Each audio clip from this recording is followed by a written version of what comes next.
This is on how to solve a quadratic by writing a Python program to do so. So just as a reminder, a quadratic is a math expression in the form ax squared plus bx plus c is equal to 0.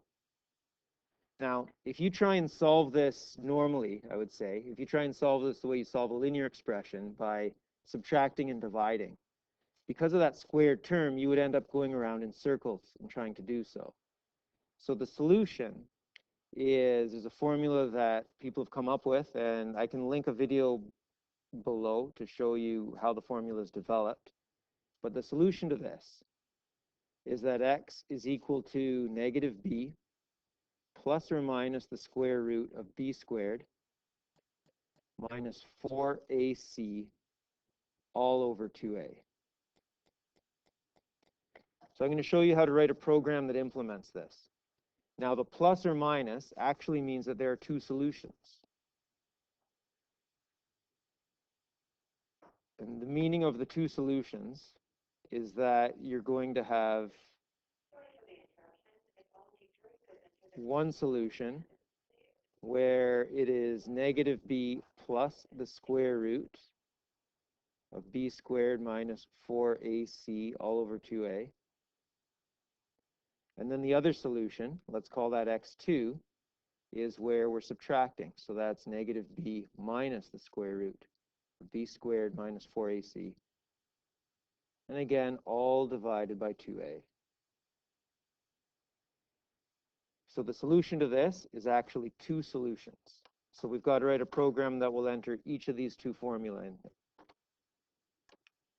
Now there's another little issue that shows up, and that issue is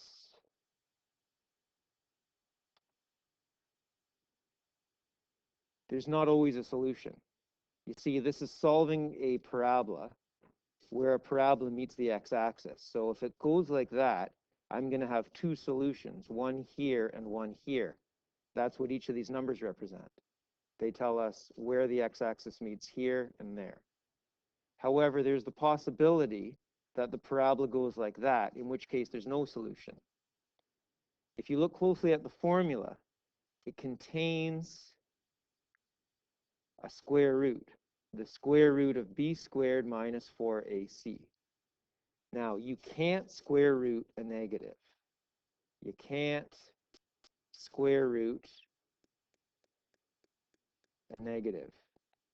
And because of that, if this number shows up as a negative, you know right away that this is not going to work and there's no solution. So we're going to work that into our program as well. So what we have to do is write a program that will ask for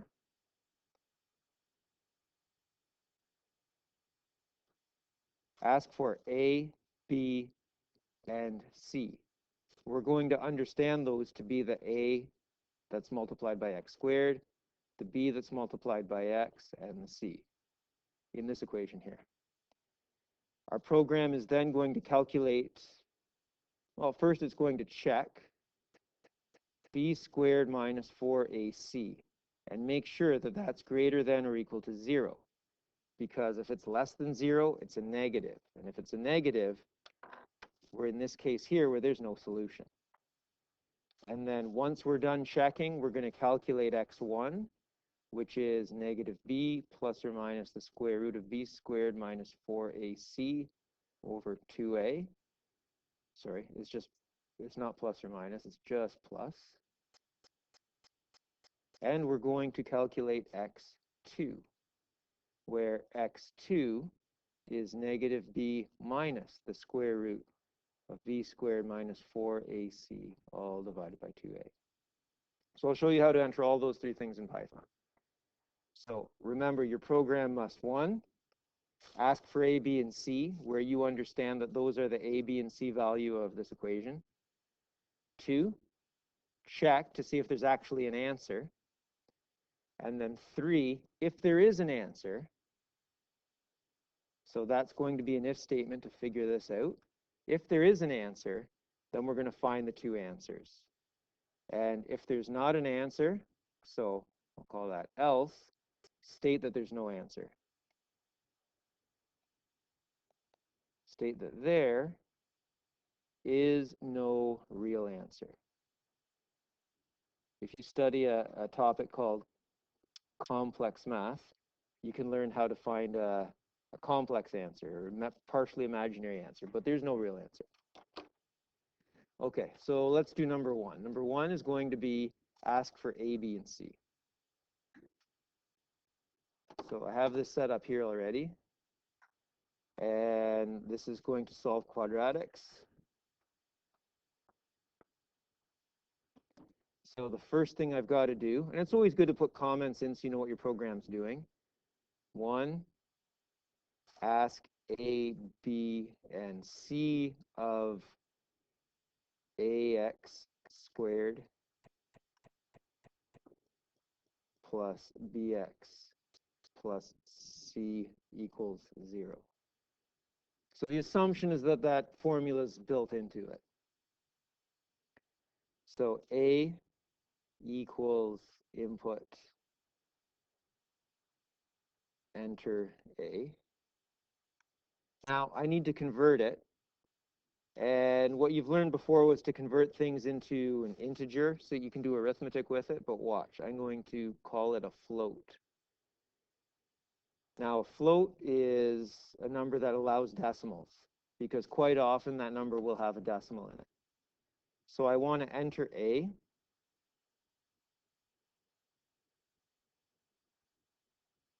B, and C. So I need to get the A value, the B value. Now I could have actually done the conversion all in a single line, but I just want the video to be as clear as possible. So we could go float bracket input, and that's going to work out as well. So we're asking for A, B, and C. Okay, so according to our plan here, we're done number one. We've asked for A, B, and C, which are the values understood to be from the equation ax squared plus bx plus c equals 0. Now we want to check. This thing here we call the discriminant. So if you want to use some fancy math term, verify the discriminant's greater than or equal to 0, or there isn't negative. Remember, what we're doing is checking that when we do the formula, we're not going to try and square root a negative, because sometimes that can cause a program to crash. So I'm going to check. So if b squared minus 4ac is greater than 0. So let me just write a comment here. Check b squared minus 4ac is greater than or equal to 0. So here's how we'll do that. If b squared, now when you square something, it's actually 2 stars and a 2. That gives me b squared. So I wrote that up here, but understand that this is doing that. 2 asterisks gives you an exponent. B squared minus 4 times A times C is greater than or equal to 0. And if it is, I'm going to get an x1 and an x2 value. So I've already kind of done step 2. So I've checked that. Now, if it is greater than 0, I want to calculate x1 and x2. x1 is equal to negative b. So this may look a little bit different than when I draw it out here, because I'm drawing it out here using standard math notation. But here I'm entering it into the computer, so you're going to see it all in one line. So I've got negative b plus the square root. So the square root is going to be, there's 2 ways to do this. One of them is, well, I'll show you, I guess, the clearest way. So in Python, by default, it doesn't bring all of the functions in automatically. You've got to import the ones that you're going to use that aren't really usual. And so there's a library in Python called math. And then within the math library, we can get math dot square root. And you can see this menu pops up, so you can see you're doing this correctly, SQRT. So that's going to give me the square root. So I have negative b plus the square root of b squared. So remember, b squared is b star star 2 minus 4 times A times C. I'm just lining up my brackets, and then the whole thing is divided by 2A. So I'm going to divide by 2 times A. Now, a beginner mistake I'm going to warn you about, see how there's an asterisk for every multiplication. When you write, let's call it math, you don't write in multiplication. You just concatenate two letters or numbers, and it's implied that they're being multiplied. You have to let the computer know. So whenever you're multiplying things together, use an asterisk to indicate multiplication. So that should give me my x1 value. Let me just check my brackets. Yeah, it looks like all of my brackets line up, so that's going to work. So that's giving me one of my solutions. So remember, we're getting two solutions because a parabola intersects an x-axis in two spots. So one of the solutions, we add the square root, and in the other one, we subtract. So to get x2, I'm just going to kind of cheat. I'm going to copy that.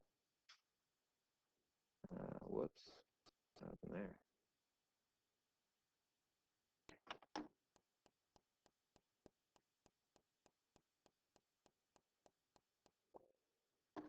Well, it looks like you're going to have to do it again.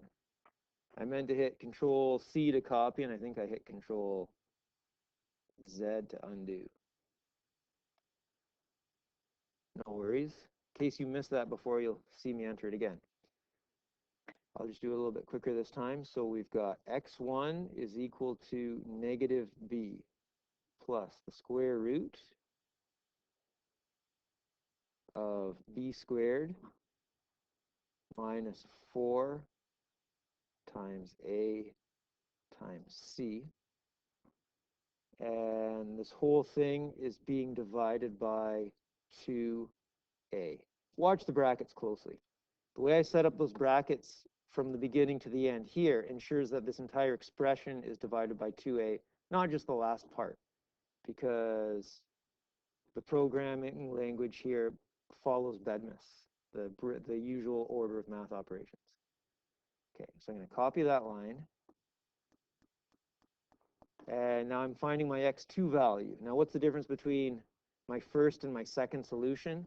In one of them I add the square root, in the other one I subtract it.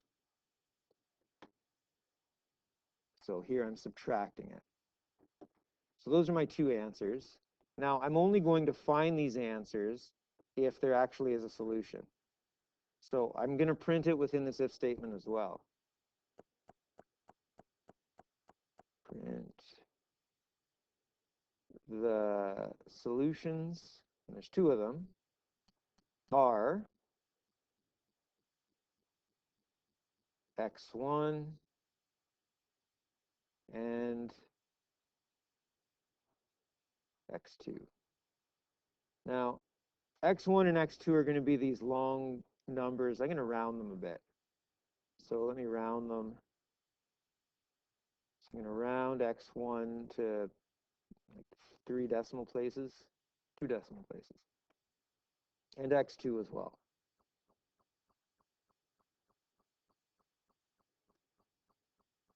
Now, if I just do this, it's going to round it in place, but then it's going to show up unrounded. I've got to actually change the value, so I'm going to do it like that. Okay, so those are my two answers, and then that's if this is true. That is if there actually is an answer. Else, I'm going to want to tell the user the issue here. There's no capital P there. I'm going to print there are no real solutions. And that's it. Now, there may be some minor errors. I haven't tested anything yet, so let's just give this a go here. Okay, so enter A. Let's say A is 2. Let's say B is 5 and C is 1. My solutions are negative 0.22 and negative 2.28. And now let me try this again. And let me put in one where there is no solution. So there's no solution if the product of your A, your C value times 4 exceeds the square of your B value. So let's say I have A is 2, B is only 1, and C is 3. Then it's going to tell me that there's no real solution. And we can try those. So I said if A is 2, B is 5, C is 1, we got these answers. And I'm just going to do them quick like the old-fashioned way, just to verify that the program's working correctly. So that's 2, 5, and 1. So the problem we solved is 2x squared plus 5x plus 1 is equal to 0. So the solution to this is that x is negative 5 plus or minus the square root of 5 squared minus 4 times 2 times 1 all over 2 times 2. Now, where did I get all of that? That's your A value, that's your B value, that's your C value, and those three numbers get dropped into the formula as specified up here. So x is negative 5 plus the square root of 5 squared is 25, and 4 times 2 is 8, so 25 minus 8, which is 17. So negative 5 plus the square root of 17 all over 4, or x is negative 5 minus the square root of 17 all divided by 4. Now, what's the square root of 17? Square root of 17 is 4.123. So I've got x equals negative 5 plus 4.123 all over 4, or negative 5 minus 4.123 all over 4. So x is negative 5 plus 4.123 gives me negative 0.877. So that's negative 0.877 over 4. Or when I'm subtracting them, I've got minus 5 minus 4.123. And that gives me negative 9.123. So, or negative 9.123 all over 4. So now let's check these. Divide each of them by 4. So if I divide that one by 4, I get negative 2.28. And if I divide this one by 4, 0.877. Divide that by 4, and it gives me negative 0.22. That 219 rounds up to 0.22. So that's negative 0.22. So now let's just check our program for negative 0.22 and negative 2.28. And yeah, those are the solutions that our program gave us to solve that quadratic. So let me quickly recap. A quadratic is a math expression that looks like this. Its solution comes from using this formula here. And on another video you can watch to see where that formula comes from if you're interested in the math of it. This formula actually indicates two answers. One answer when you are adding, and another answer where you are subtracting the stuff under the square root sign. You need to check because you can't square root a negative. So when we write a program, we ask for A, B, and C, so we know about the equation that we're solving. We then check that b squared minus 4ac is greater than 0, so we know whether or not there actually is an answer. We then enter these two formulae. It's actually one formula, well, it's two versions of one formula. One where you're adding and the other one where you're subtracting. Gives us our two answers. Then our program is to state the answers. So line by line, you can see here we are asking for A, B, and C. We convert them to floats so that the computer understands we're working with decimal numbers possibly. Then we check to make sure there actually is a solution. Once we know there's a solution, we calculate the two solutions and print them out. And then in the other case, we state that there is no real solution.